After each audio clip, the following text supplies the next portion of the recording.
It took a year to finalize my divorce. It took a single morning to find myself again. I remember sitting in my car in the driveway 18 months ago, gripping the steering wheel until my knuckles turned white, realizing I couldn't go inside.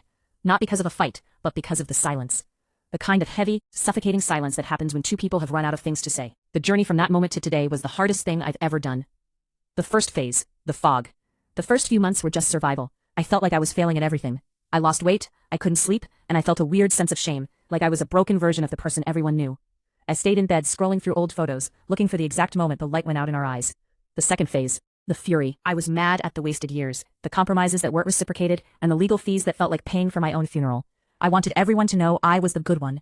I spent a lot of time talking to anyone who would listen, trying to justify my exit. The third phase, the clarity.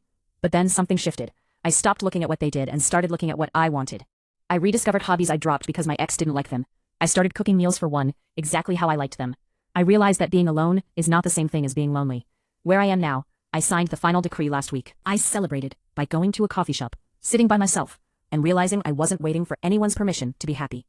If you're in the middle of it right now, in the messy, legal, heartbreaking middle, just know that the fog does lift.